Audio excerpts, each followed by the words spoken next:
Ah, yeah. Fucking texting in the video. Oh, hey there, folks. Welcome to another fucking video. Yeah. I am your host, Moods. So I think last week I did my top 30, my personal top favorite zombie films. So I thought this week that I would do my personal top, 30 slasher films. Slasher films being my favorite genre of all time. On that note, I'll give a big shout out to Andrew Ballina.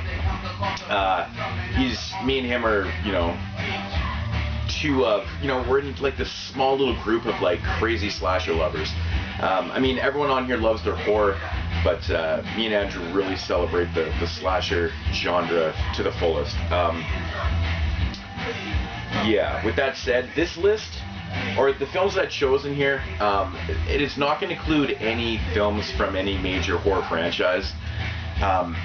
By excluding all the major horror franchises, it really made it just a lot easier for me, because there's a lot of films in those major franchises that I would have chosen, a lot of would have made this top 30. So of course that's including Halloween, Friday the 13th, Nightmare on Elm Street, Texas Chainsaw Massacre series, the Scream series, the Psycho series, Child's Play series.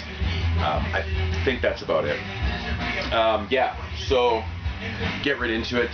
These are just the way, once again, from 30 down to 11, not numbered. It's really hard to do. It's not really an official list either, because, like I said, some of those films in those major franchises obviously would have made it into my real list, but a lot would have been excluded though, like I said. So getting right into it. Like I said, the first one's not in any particular order. First up, Tourist Trap. Just a fucking really weird slasher film set in like a wax museum kind of deal. I'm not really going to talk about many of these, because I think the majority of people have seen probably all these films. They're known to everybody in this community. So, Tourist Trap, really fucking creepy atmosphere, weird film, man. This one really grabbed me. First time I watched that film, really grabbed me, and it just always stuck with me. Really cool film. Next up, speaking of Andrew, I know he's not a fan of this film, but and sometimes I wonder why. He's probably one of the only people that I know that doesn't like this film that much. But talking about Just Before Dawn, I think he stated one time that he wasn't a big fan of the killers. They were annoying to him. I think this film's fucking great, man. I'm a really big fan. I have heard that there's this version, this Freak Show edition, is actually kind of cut, which really annoys the shit out of me, because since when does Freak Show cut their fucking movies? I don't know. That really pisses me off. But anyways, I think it's great, man. Just, killers out in the woods. I don't know. I like this film, man. I think it's fun. Great slasher. Next up, Lamberto Bava film called Blade in the Dark. This is a really kind of different film. It's about this dude that's hired on to make this kind of like the score to this horror film that's being shot and stuff, and then all these girls start getting killed in this house, and then he basically takes it upon himself to investigate these fucking murders and shit like that. It's just a really cool film. It's actually quite long. It runs about almost 2 hours long, so that's a little long for a slasher film. But Blade in the Dark, definitely check that one out if you've never seen that. Awesome shit. Another older one from, I believe, 1973, called Torso. I fucking love this film, man. I think this is just a fantastic film by Sergio Martino. Of course, he directed Mountain of the Cannibal God and among films.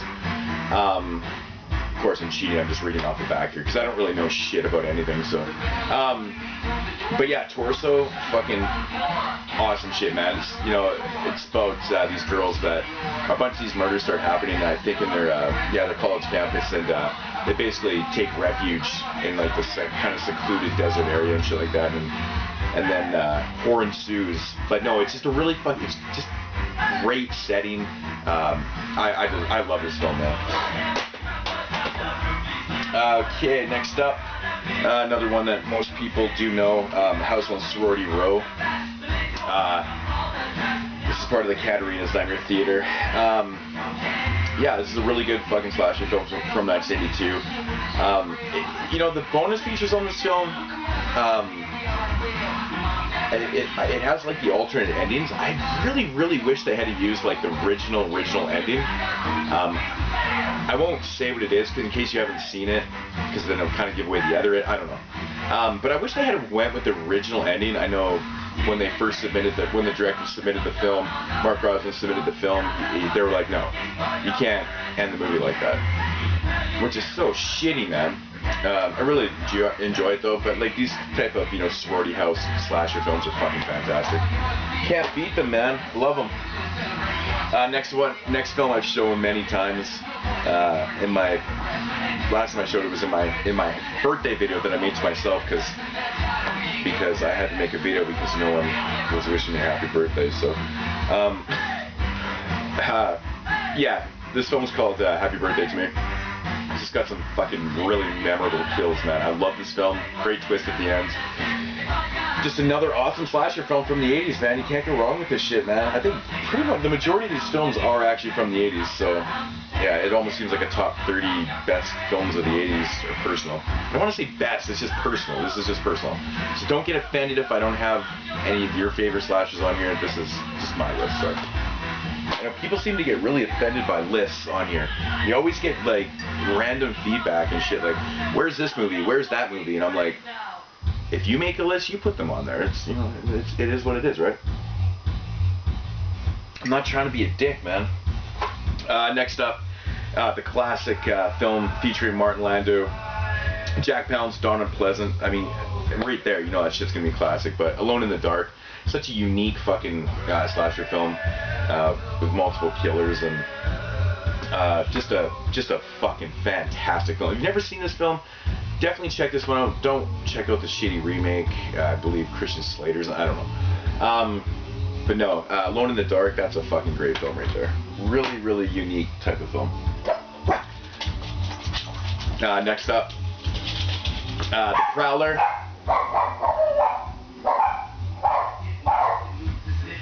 Dogs are going to shit. That's nice. You guys, shut up. Sorry. Next up, The Prowler. Yeah, I totally lost my concentration. It's about a guy that comes back from the war and starts ripping shit up. Really. Yeah. Just this movie has great fucking kills in it, man. Great kills, great atmosphere. Yeah, you can't go wrong. The effects Tom Savini did. You guys are annoying. Sorry. Yeah, Tom Savini's effects, great, man. I fucking love the atmosphere of this film, of The Prowler. Awesome shit.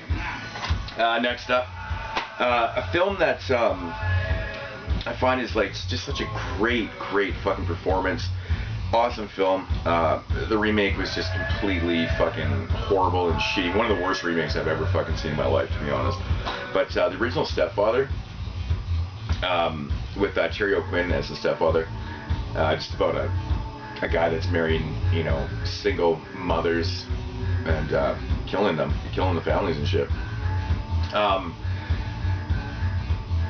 This movie had, like I said, Terry O'Quinn's performance is just fantastic, man. I just absolutely love this film. This has so much replay value for me because I just love watching this performance, and it's got some pretty good kills and shit like that. And you know, I even like the sequel. I've never seen the third one before, but no, I highly recommend the original Stepfather. Don't check out that piece of shit fucking remake that came out a couple years ago. Oh, that was awful. It was fucking terrible. Next up, another film, part of the Katarina's Nightmare Theater, Final Exam, another college campus slasher type film. This is an interesting film because there's really no plot to this film at all. It's just about a guy killing kids on the campus. I mean, there's really nothing wrong with that. I mean, honestly, I don't need a lot of crazy plot in a slasher film, but it is interesting because there is really no motive for the killer's, you know, spree. It's kind of weird. But no, I really highly enjoy this film. It's got good kills and just a great slasher film from '81. Next up is actually a modern day slasher.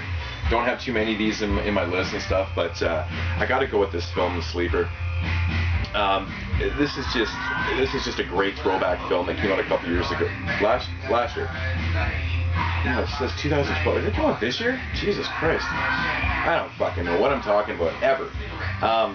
No, it's a great throwback, you know, to the 80s slasher film. But just done really, really well, really well. I actually have never watched the VHS of this. Because I actually don't have a VCR anymore, so, but I had to pick up this box set because it's just like fantastic packaging. It's awesome. Never seen a Sleeper, definitely check this one out. Everybody has done reviews of that movie, so I'm sure you'll find something. Next up, the classic April Fool's Day with the shitty fucking cover art. Yeah, big fan of this film. It's kind of cheesy and shit, and yeah, it's just April Fool's Day. Yeah. Next up is actually just a bootleg. The Horror Man Joe actually sent me over this copy because there isn't really an official release like solo of this film. That's Curtains. I think you can get this movie in a 4-pack now. I heard the transfer's shitty, so whatever. But yeah, Curtains. This is a Canadian horror film. When did it come out?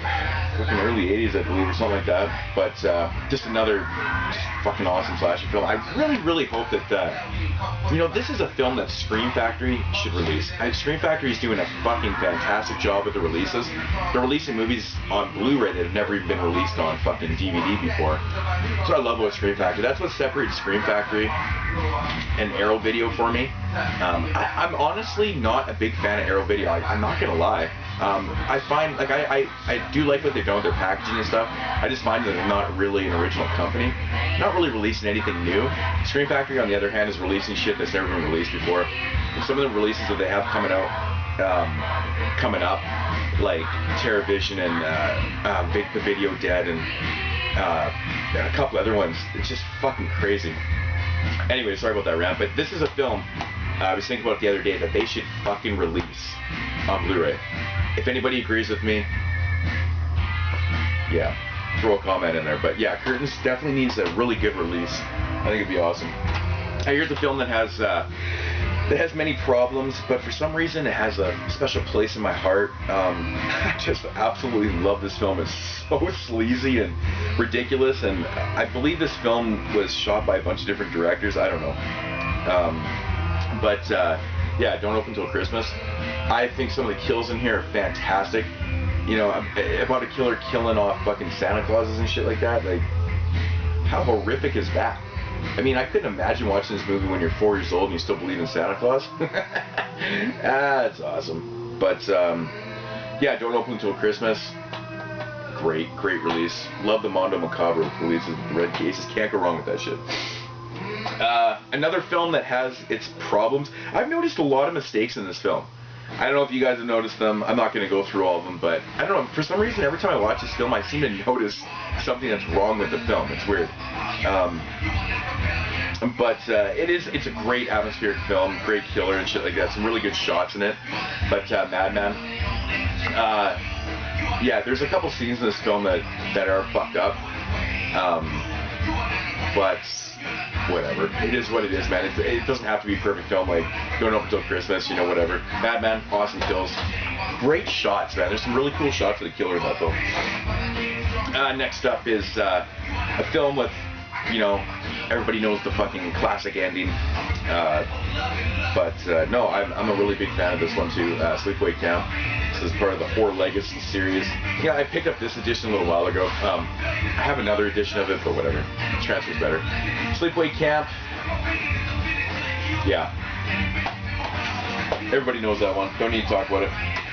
Next up is one of my favorite cheesy horror films of all time. Actually, I love this entire series. I think they're so cheesy. A Slumber Party Massacre. The first film, I'm a really big fan of it. I think it's awesome. Great kills. I love the killer in the first film, man. It's just awesome. The second film, I gotta say, is probably one of the most bizarre films ever. It's like a supernatural slasher, rockabilly, sing-along, fucking cheese. I don't know how to classify it. It's like the weirdest movie ever. And then 3 is just horrible, but it's so good. But yeah, the second film is probably the weirdest movie ever made. Yeah, Slumber Party Massacre. Cheese, gore, and boobs. Next up, Maniac Cop 2. I've always stated I like Maniac Cop 2 more than the first. I love the first film, but I really like this one, man. I think this has a great blend of kills, action. I don't know, man. I'm a really big fan of this film, man. I think it's awesome shit. Yeah. Next up here, the classic Bob Clark film, Black Christmas. Yeah, the original Black Christmas film. Awesome, you know, sorority girls getting killed off in their house. Awesome shit. And last up before the top 10 here, film I just actually got in the mail. I do have the DVD of it, and I watched it yesterday or 2 nights ago on Blu-ray, which is Terror Train, released by Scream Factory. Now, I'm like a really fucking big fan of Scream Factory now. I think they're just the best out right now. But Terror Train, this movie looks fantastic on Blu-ray. It's just such a good film. I really enjoy this film. I love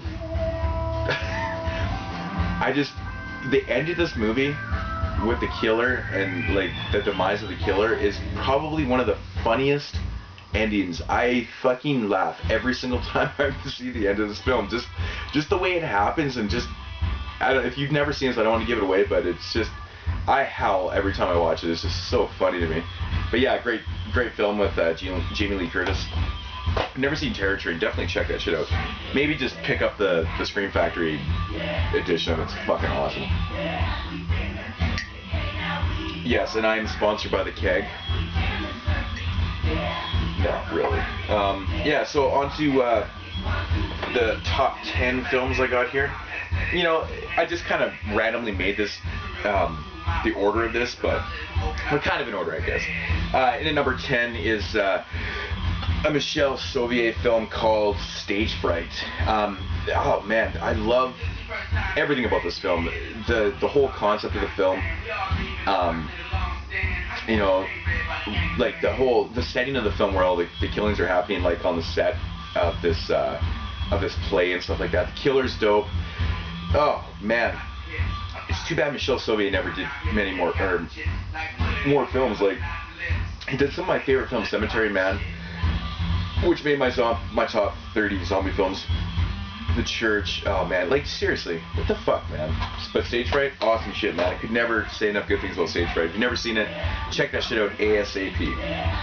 Next up is one of those classic films that everyone knows about. It's got a really cool soundtrack. I know Andrew Ballin really loves this movie, and I do agree with him that the soundtrack, the song that they use over and over and over again in the film, doesn't seem to get old for some reason. I really enjoy it. But no, it's Slaughter High. The one thing that always cracked me up about this movie, Carol Monroe's in this film, and I've mentioned before, she's like 36 in this film, playing a high school kid. I mean, I guess in the beginning of the film, I guess it takes place, most of the film takes place 10 years later, or something, I don't know. But no, that always cracked me up. But unfortunately, the dude that plays the killer in this film, Simon Scudamore or whatever, he actually ended up killing himself shortly after this film was made. I guess he was actually mentally disturbed. But no, this is a great film, man. It's got really cool kills. I love everything about this film. Next up is another classic, holiday horror film. I could never stress enough how much I love holiday, especially Christmas horror films. Oh man, I wish they'd just make more of them. I'm a really big fan. But of course, it's Silent Night, Deadly Night, and this is the Arrow release. This looks really good. After I just went on a rant about me not liking Arrow Video all that much. I do like Arrow Video. I'm not going to say I don't like Arrow Video. I just find that they don't release the most original titles. But I was thankful that they released this one because I wanted another copy of this film. With that said, I'll just shut up. Everybody knows Silent Night, Deadly Night. Just a great Christmas holiday slasher. Just one of those. The opening scene in this, or when the family gets killed, always haunted me, man. I remember watching it as a kid, and that scared the shit out of me, man. For some reason, I could never get that scene out of my mind when the dude slashes the mother's throat. I could never get that out of my fucking mind. It just haunted me, man. I don't know. Next up is just one of those really cool, weird films. Not Deranged. Motel Hell. Oh man, I love this film. It's such a cool atmosphere, just crazy, just a cool film, man. Just in general, love it. It's a bizarre film too, actually, kind of. When you really think about it, it's really weird. But yeah, I love the performances in this film. Awesome shit. Sorry about the glare if I'm getting really shitty glare on you guys. Next up is actually another relatively modern film. I'm actually rocking the shirt right now, American Psycho. I guess this is 1, 2, 3, 4. This is number 6, I guess. I don't know. Lists are for dummies. Yeah, American Psycho. This movie I've seen so many times. The dialogue in this film alone just cracks me up. I think it's so fantastic. In my opinion, this is Christian Bale's best movie he's ever done. His best performance he's ever done. He's just so fucking good in this, man. When he's going on the rant, like, there's so many things. I'm a really big fan of the 80s, and this movie, it doesn't tell you what year it takes place in. I did figure it out by some of the dialogue. They're talking about like brand new songs, like the Arnold or the Robert Palmer song that comes out. When he was talking about listening to that brand new album, that came out in 1987. So the movie obviously takes place in 1987. Yeah, that's my detective work for today. No, American Psycho, just great atmosphere, great kills. Dialogue alone cracks me up. Some of the scenes in this film are just, the scene with the business cards is like one of the most phenomenal scenes I've ever seen. When they're comparing their business cards and they're all practically the exact same, and fuck, man, I don't know, it's just a great job. I've never read the book. I have heard it's pretty good though, so I gotta check that out sometime. American Psycho, and I am gonna lose the pile once again. Top 5. A film that's been mentioned many times by me, but yeah, Killer Party. Now this is just 80s at its best right here. I love this film. It's another one of those, you know, sorority or kind of college slasher films. I've never seen Killer Party. Definitely check this out. I always thank Spalding or Vance for recommending this to me, because it just turned into, ever since I got this film, I've watched this film probably at least a dozen times. I just can't get enough of it. It's just a fucking awesome film, man. Number 4, one of my favorite 80s slasher films, especially for the kills. I think I just showed this the other day actually, but Intruder, once again with the kills, the gore, just I love the setting. The setting in this film is one of my favorites. Like, if anybody else knows of another slasher film that takes place in a supermarket, let me know, because it's just like one of the only ones I can actually think of. Intruder, what can I say? It's gory, great kills, great setting, awesome film. And it really looks good on Blu-ray. Next up is the uncut version of My Bloody Valentine. This movie has some of the best fucking kills and gore in it. For being such a low-budget film, this shit kicks ass. I love this film, man. I love the kills in this film. Every single kill is different. Just great. Like, the pickaxe through the head is just fantastic. They did a really awesome job with this. Yeah, I was glad to see that this is actually the Blu-ray was actually uncut. 'Cause the other version I have, I believe, is actually cut, part of the 2-pack. But yeah, this is just great. My Bloody Valentine, so much replay value. I do like the remake, actually. Also, number 2 favorite film, slasher film of all time, it has to go to The Burning. Everybody knows this one. It's just a great. Obviously, the raft scene is just a masterpiece. But this is the epitome of what a slasher film really should be.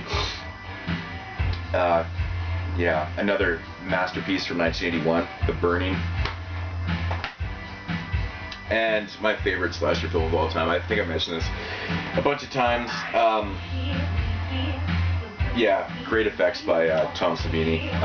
Great performance by Joe Spinell. Carolyn Monroe's in this, and of course it is Maniac. Or Caroline Monroe. What the fuck? William Lustig's Maniac. Yeah, what can I say, man? One of my all-time favorite kills ever is Tom Savini's death that he gives himself in this film with the head exploding in the car. I think that looks so great. I just love everything about this film. Atmosphere, kills. William Lustig is just such an underrated director, in my opinion.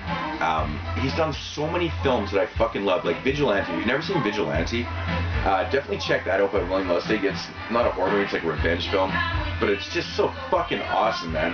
That movie kicks ass. Blue Underground actually released it. It's just awesome. Actually, William Lustig he started this company, actually. But what am I even trying to give history lesson? You guys already know this shit. If you're watching this video, you know this shit. But yeah, Maniac, can't go wrong with that shit. You know what? I gotta stop talking because it's probably gone on way too fucking long, and you guys are probably sick and tired of looking at my ugly face. So, that's my list, top 30 slashers of all time. Hope you enjoyed it. If you got any comments or critiques, or if you want to tell me that I missed some on there, let me know down in the comment boxes area, whatever. Peace out, homes.